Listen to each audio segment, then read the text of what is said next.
कि हे प्रभु, इस कलयुग में वेद विद्या रहित मनुष्यों को भक्ति किस प्रकार मिल सकती है तथा उनका उद्धार कैसे होगा। ओम नमः शिवाय।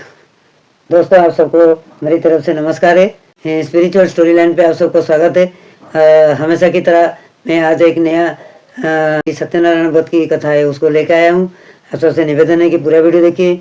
मैंने उसको 3-4 भाग में भाग करके वीडियो बनाया हूँ।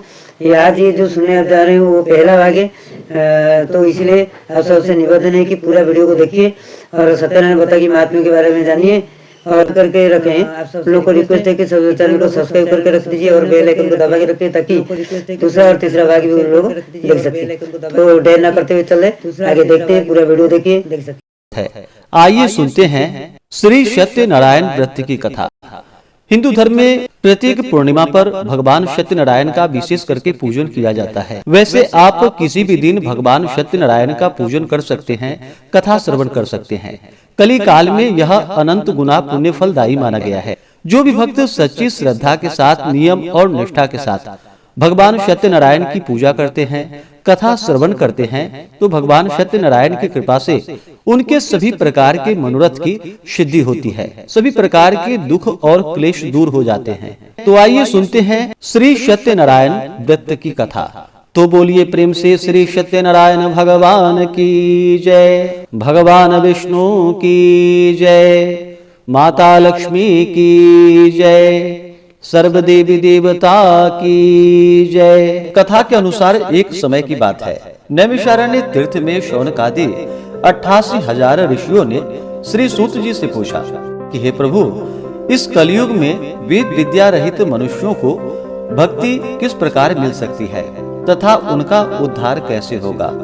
हे मुनि श्रेष्ठ, कोई ऐसा तप हो तो वह बतलाइए जिसमें कि थोड़े समय से ही पुण्य प्राप्त हो सके, मनोवांछित फल भी मिल जाए। इस प्रकार की कथा सुनने की हम इच्छा रखते हैं। सर्व शास्त्रों के ज्ञाता श्री सूत जी बोले कि हे वैष्णवों में पूज्य, आप सभी ने प्राणियों के हित की बात पूछी है, इसलिए मैं एक ऐसा श्रेष्ठ व्रत को आपको बतलाऊंगा जिसे नारद जी ने लक्ष्मी नारायण जी से पूछा था और लक्ष्मीपति जी ने मुनि श्रेष्ठ नारद जी से कहा था।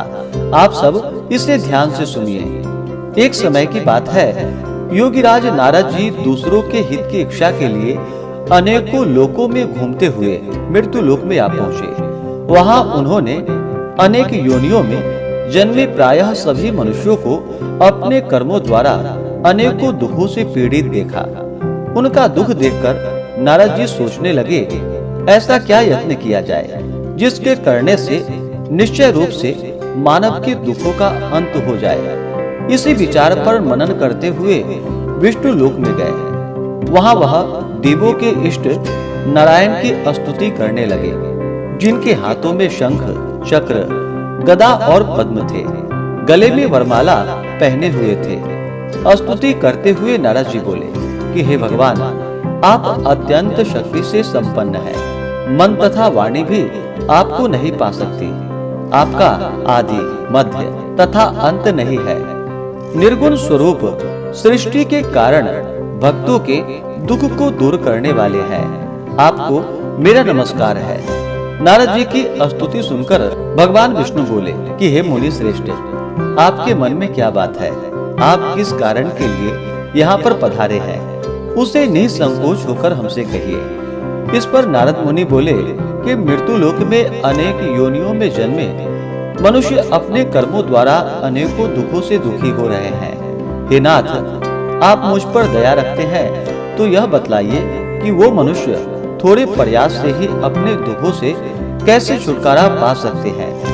भगवान श्री हरि बोले कि हे नारद, मनुष्यों की भलाई के लिए तुमने बहुत ही अच्छी बात पूछी है। जिसके करने से मनुष्य मोह से छूट जाता है, वह बात मैं तुमसे कहता हूँ, उसे सुनो। स्वर्ग लोक व मृत्यु लोक दोनों में एक दुर्लभ उत्तम व्रत है जो पुण्य को देने वाला है।